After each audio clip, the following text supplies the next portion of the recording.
Excuse me. This is another installment. Still trying to think of a name. Kinda don't want to call it the Brilliant Asby because it kinda sounds arrogant. Anyway, yes, that's my cat in the background. So,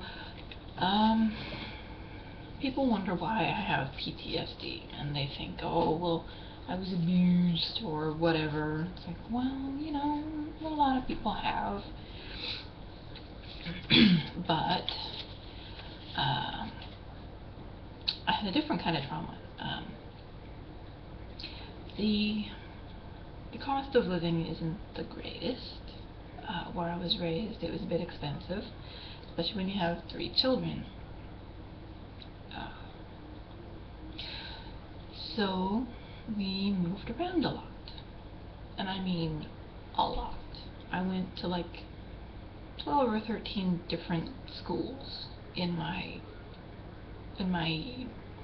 formative years. Like 3rd grade, I went to 3 different schools. So, and when you have Asperger's, oh, thank you, Ms. Really. Please ignore the cat taking a bath.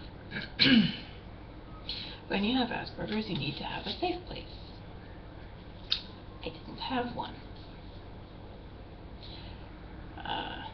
So when there was something that was distressing, I would lash out because I didn't feel that I had anywhere safe to go. Not even my bedroom, because someone would always follow me in. Usually one of my sisters, or both. So, and they will tell you there were times where I would lock the door. One of them even learned how to open a locked door with a butter knife. Yeah, I'm not going to say which one. Although she might. So when that happened, I would, you know, put my back against the door and brace my feet against the wall. Because I really, really needed to escape for a while, to go to my safe place. Then it turned into the shower or the bathtub. But when you share the shower with 2 sisters and 2 parents, most of the time 2 parents, can't spend too long in the shower. So now that I'm an adult, I kind of do take long showers. That's part of my thinking. Some people think on the toilet. I think in the shower. But, so yeah, the more we moved, the more traumatized I was. Because I had less and less faith in a safe place.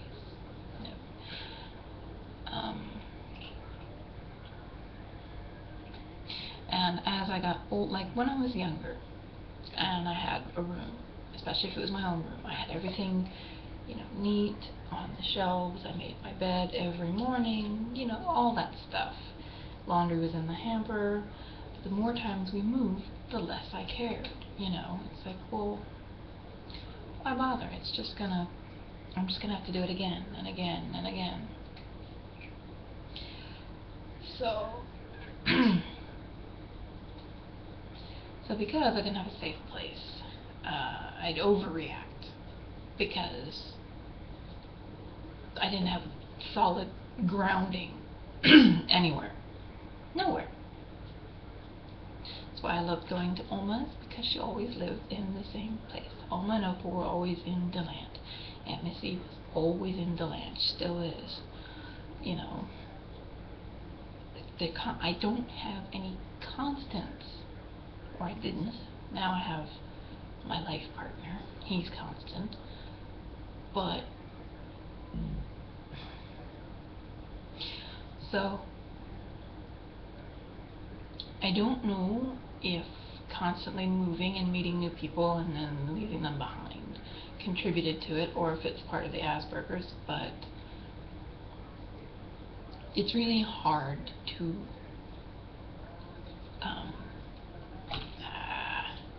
no screensaver, stop. Me and computers.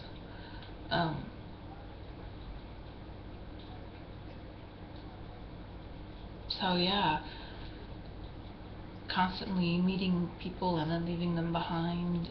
I don't know if it was that or the Asperger's or both, but I have trouble keeping connections with the friends that I do have. If they don't approach me, I don't always remember to approach them. In fact, I told one of my friends the other day, look, if you want to hang out, I haven't been over there in a while, you may have to kidnap me. Not literal kidnap, but So, and I feel terrible because I'll make, not a commitment, but I'll make an arrangement to hang out with someone and then forget. And because they don't say anything, it doesn't happen. Now, and also I assume, I don't work.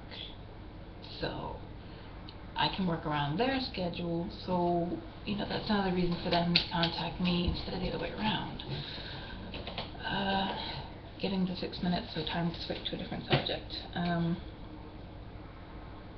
If I get steady information, okay, so-and-so is doing this, and they're going to do that, and, this is what's gonna happen, then I'm fine. I can chill, I can deal.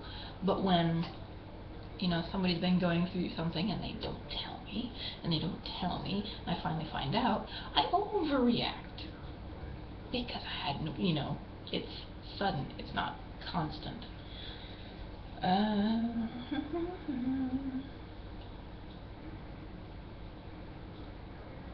Now, I didn't really have an emotional role model. Had a mom who was single and or working multiple jobs, and so she wasn't always there. We were kind of latchkey kids. And again, the economy isn't the greatest down there. It's really expensive. So, she was at work a lot.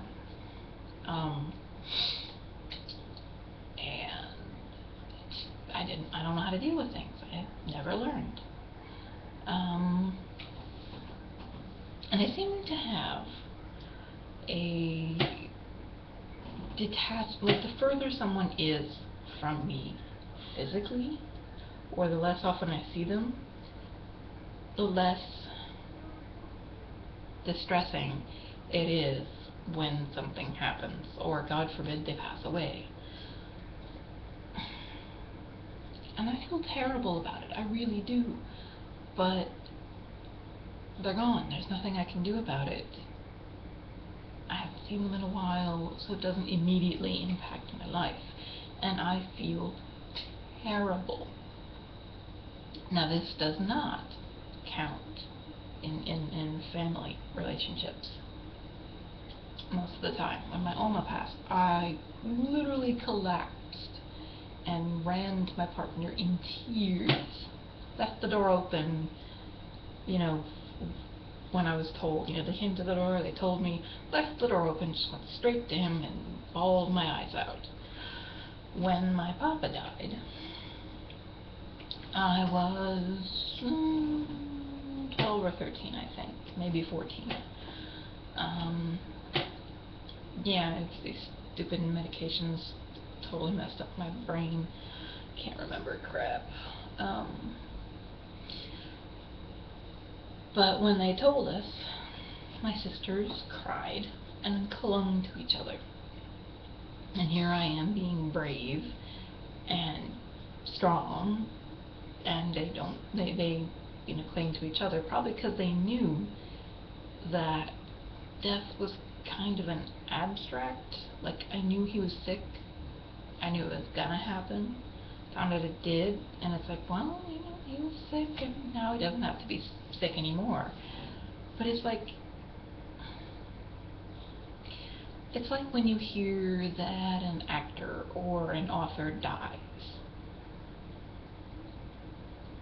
You don't feel emotionally invested. And again, I feel terrible about it, but it's just like a numbness. Whereas if it's in person and I'm watching it happen, I had a mouse that died in my hands. He died. I was in tears over that because it was right in front of me. Yes, it was a mouse, but it was one I had raised from a baby.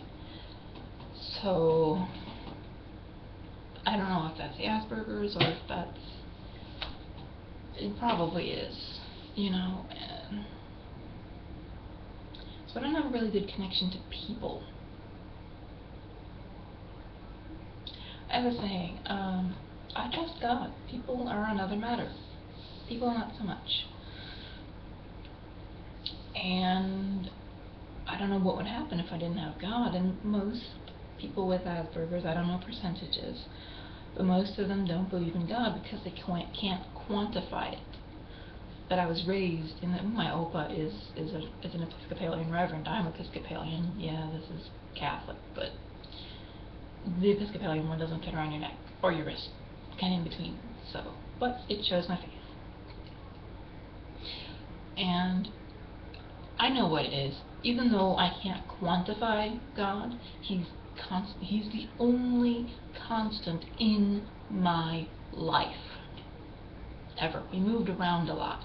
I had different dads, you know, in and out of, you know, different jobs, different houses, different cities sometimes. I mean, oh, come on, no screensaver. I mean, I was born in California, raised in Florida, now I live in Minnesota. I'm a Californian. So, you know, lots of non-constants. God is the only constant I've ever had, you know, other than my sisters, of course. You know, my sisters and my daughter and my opa and his children are the only ones to where that I can think of off the top of my head. Well, and of course my nieces and everybody. You know, that side of the family, basically. If something happened to them, the only people I can think of off the top of my head to where if something happened to them, it would be traumatic. You know, and I don't know. I don't know why. I don't know why it's hard to form emotional attachments. You know, if I weren't in a long-term relationship and I was with somebody and they were, you know, being abusive, I'd leave them because I don't have that concept of, well, maybe he'll change or he doesn't mean it. Well, if you abuse me, I'm leaving your ass. Leaving you. I'm a Libra. It's scales, pros and cons. If they don't balance, bye. So, yeah. That's all I can think of at the moment. Maybe next time, when I'm not coming up on 14 minutes, maybe then I'll get into drawings and facial perception and the inability to mimic and depict it accurately. But for now, it's getting kind of long and my partner's in the bedroom with the door closed, so I'm gonna be nice to my listener or listeners and my partner and cut it off here. So for some reason I feel like quoting Wipeout and saying good night and big balls. I don't know why, I just do. So